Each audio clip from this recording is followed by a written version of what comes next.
안녕하십니까, 강찬구입니다. 1903년 대한민국 평균 수명이 몇 세였는지 아십니까? 25.8세였다고 합니다. 그럼 지금 대한민국의 평균 수명은 몇 세일까요? 바로 81.3세입니다. 우리는 110년 만에 56년을 더 살게 되었습니다. 100세 장수가 보편화되는 호모 헌드레드 시대가 눈앞으로 다가왔습니다. 하지만 노년기가 길어지면서 질병이나 장애로 고통받는 기간도 함께 증가하며 사회적 문제가 되고 있습니다. 일례로 우리나라 연령대별 건강보험 진료비를 살펴보면 60대는 전체 평균의 2.1배, 70대는 3.3배, 80세 이상은 4.3배에 이릅니다. 연금 지원, 의료보장, 요양시설 등 노인에 대한 사회적 부담이 늘어나면서 세대 갈등, 소비 위축, 경제 성장률 둔화 등에 대한 우려가 커지고 있습니다. 평생 건강하게 살다가 마지막 순간에 짧게 앓고 죽는 것. 모든 이들이 희망하는 최후란 아마도 이런 모습이 아닐까 싶은데요. 안티에이징 3대 혁신 키워드를 통해 어떠한 비즈니스 기회를 창출할 수 있을지 살펴보겠습니다. 첫째, 생활 예방입니다. 소식이나 운동 등으로 노화 예방 습관을 일상화하는 것을 말하는데요. 최근 신체 고유의 보호 시스템을 활성화해 노화를 예방하는 호르메시스가 큰 관심을 끌고 있습니다. 적절한 스트레스를 통해 보다 강한 스트레스에 대한 저항력을 키운다는 개념인데요. 약물 주입, 시술 등의 인위적 처치가 없다는 것이 큰 장점입니다. 최근 큰 인기를 끌고 있는 간헐적 단식이 대표적인 사례입니다. 간헐적 단식은 평소와 같이 식생활을 하되 주기적으로 일주일에 1, 2회 단식을 함으로써 인체 대사활동에 적절한 스트레스를 주고 이에 따라 질병에 대한 저항력을 강화시킵니다. 이와 같은 호르메시스 효과는 실제로 동물 실험에서 여러 차례 안티에이징 효과를 입증했는데요. 미국 국립영장류 연구센터의 실험에 따르면 20년간 원숭이에게 30% 식이 제한을 한 결과 등이 덜 굽고 털은 풍성하였으며 사망률과 당뇨, 암, 심혈관 질환, 뇌 위축증 등의 발병률이 감소했다고 합니다. 단 아직 풀어야 할 숙제들이 남아 있습니다. 인간은 개인별로 스트레스 민감도가 모두 달라 자칫 잘못하면 월경불순, 면역 결핍 등의 부작용이 발생할 수 있기 때문에 향후 개인 편차를 반영한 스트레스 적정량 연구가 필요합니다.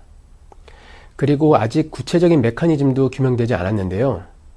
메커니즘 기초연구가 뒷받침된다면 의약품, 건강기능식품 섭취만으로 운동, 소식 등 생활 패턴의 변화 없이 간편하게 노화를 예방할 수 있는 날도 머지않은 것 같습니다.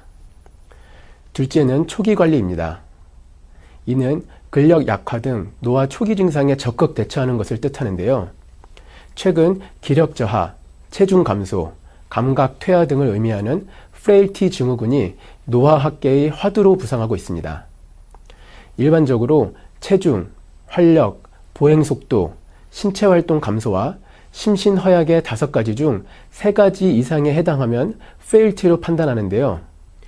우리나라의 경우 노인의 8.8%가 프레일티 증후군에 49.8%가 프레일티 증후군 전 단계에 해당돼 외국에 비해 약간 높은 편입니다. 이러한 프레일티 증후군을 그냥 방치하면 만성질환이나 장애 등을 유발하고 이들이 다시 노화를 과속화하는 악순환을 초래합니다. 이제 노화를 적극적으로 관리해야 할 준질환으로 인식해야 하는 것입니다. 근력 약화와 같은 노화의 초기 증상은 회복이 가능하기 때문에 운동이나 재활 등을 통해 신속하게 대응하는 것이 바람직한데요. 서구인들에 비해 체격이 마른 편이며 근력이 약한 한국인들은 더 많은 관심과 주의가 필요합니다. 정부 차원의 실태조사, 추적 관찰 등의 연구가 시급해 보입니다. 라디라는 이 남성은 이스라엘에서 군복무 중 부상 때문에 하반신이 마비됐습니다. 그런데 그가 2013년 10km 마라톤에 도전합니다. 마라톤 완주에 성공할 수 있을까요?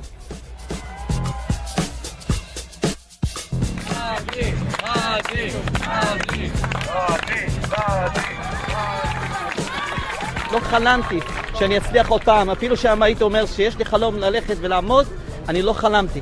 ואני עכשיו מצליח ללכת ולעמוד ולעשות מרתון. זה דבר שהוא בגדר שלא נורמלי.